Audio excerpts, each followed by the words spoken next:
Hello class, Professor Ramey here with a very short video that's going to serve as a generic video for all my online classes on the historical fiction assignment.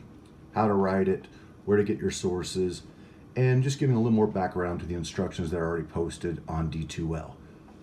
I'm going to make this video kind of short. I don't think anybody wants to sit through a 30-minute long instructional video, and just kind of hit the main points, right? So you can come back and reference it. First things first. It is a minimum of 5 full pages. That's full pages. You need to go down to at least the end of 5 pages. Story. It is a fictional story, a story that you create yourself, that you originally come up with characters, with events, whatever it might be, right?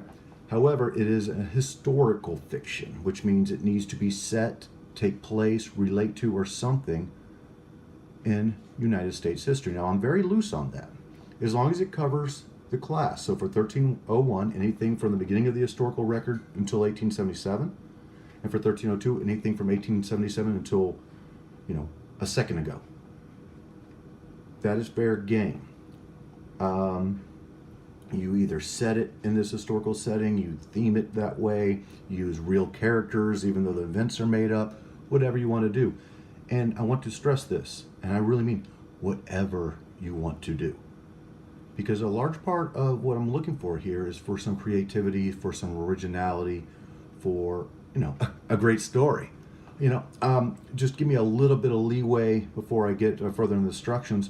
This assignment used to be a research paper. And the research papers were not, it was boring, because you had to use these academic sources and you had to write this boring essay. And no matter how I try to change the genre, conspiracy theories, serial killers, natural disasters, and try to make interesting topics, at the end of the day, you're only as good as the media on which you have to relate. And so I was never happy with those. And so over the summer, I started this historical fiction exercise, and the results, they blew me away. And a lot of students came up to me and said, "Ramey, I'm not creative. I don't have original ideas." I said, "Bullshit. You are. We are creative people. We have to be humans." Forget a little deep philosophy here, but if you think about it, right? All we are is a summation of our perspective, of what we see. Our 5 senses take things in, and we form an image in our head. We are creating every second of the day.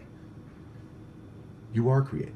Now, the difficulty is to take what's in here and put it on paper. Now, that is a challenge. There is no question. Some people are naturally gifted at it. Some people struggle, and then everything in between. Do your best, right? Try to take what you got up here and get it down there. Okay. Now, for the grading, it's pretty simple. You will be graded on 3 parts, right? On its basis in history that is referenced and researchable. You're going to be graded on the fiction, the story, the originality, and the story. And then slightly graded on this. It's not a huge deal. It's not an English class, but you will be slightly graded on, is it proofread? Is it professional, right? Is it, quality college work there? You take those 3 and you end up with your 200 points on it, right? Now, the only thing that's not well described in the instructions are the references or the sources. And where do you get those? And I'm sorry for my phone coming off if you can hear that for the text message. I hope it's not one of you. I used to require that you go to the Lone Star Library academic databases, use things like JSTOR and Academic Search Complete, but then I'm going to fall in the same trap that I did before. Here's the deal. I don't care where you get your sources. You need to cite them, but I want you to actually, find something you're interested in and tell a compelling story about it, right? So Wikipedia is fair game, right? Online online websites are fair game. Use your discretion. Don't go to some like historyfordummies.com or something like that.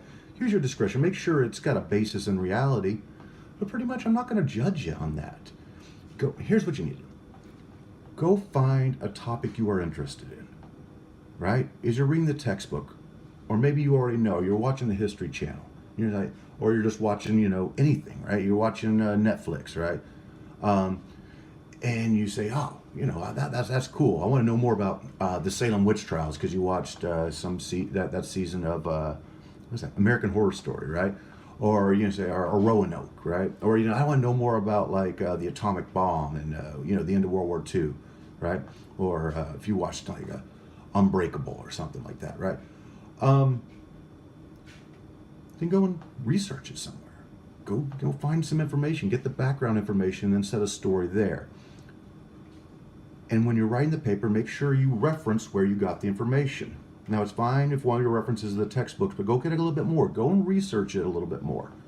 Once again, since I'm not particular about where you get your research, you should have a lot of background research. And make sure it applies to the story somehow. Now, this is the trick, right? I mean, you want, on one hand, to tell a good story, and the other hand, you got these citations, right? Do your best, right? Focus on the story, but also make sure when somebody's reading to say, okay, this is based on something in U.S. history. You get down to 5 pages. I don't care how you cite it. Most of my students know MLA. Use MLA. If you know APA or Chicago, great. I use Chicago. I don't require my students to use Chicago. Shut up, phone. Use whatever citation source you need, right? Make sure the cites are somewhere in the paper too, not just a works cited. So when I'm reading a paragraph and you're telling the story about how Nazi zombies from outer space came down and like turned around, the Normandy invasion or something like that, right? Well, make sure there's references to the Normandy invasion and or whatever, right? I don't know where you're gonna find Nazi zombies from outer space, but something along those lines. And then just cite it there and say, this is where I got the background for this historical event, right? And the rest is yours on there. Now, some of y'all might be wishing to do a presentation, right? Now, in an online class, presentations are a little bit different, right? You can't really do group projects or anything like that like I do my face-to-face, but you can still do a presentation. If you want to make a video, if you want to make an animation. I've had students over the summer that did like this animation program and presented to the class. You can do that. The media is yours, right? With the medium that you want to use, whatever you feel like you're comfortable using, whichever you're good at or want to try out. Just let me know. Say, hey, Ramey, I'm going to do a video, or I'm going to try to do this like animation. I don't know. The only caveat, of course, is that it is a presentation. Yes, I'll see it and grade it, but I also have to show it to the class. And usually students get a kick out of those when you see them, even for the research projects, right? So I'll throw it up on the discussion board. I can't say that you check your D2L for the due date because I'm going to use this video for other semesters, but it should be worth 200 points. It's a major assignment. Is usually the first major assignment due in the classes, so you have some time to really find the material you're looking for and what you want to write, but don't wait till the last minute. It tends to make a shoddy project on there. And last thing, and I really mean this, have fun with it.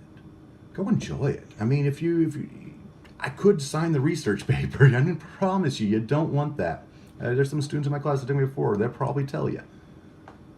Go have fun with it. Enjoy it, Go hog wild with it and have a great time. Just, of course, make sure you remember it's a college essay and it needs to be grounded in our class. But other than that, I mean, you'd want me at the end of the day when I'm reading go, oh, man, I'm either laughing or crying or horrified. I don't know, whatever it might be.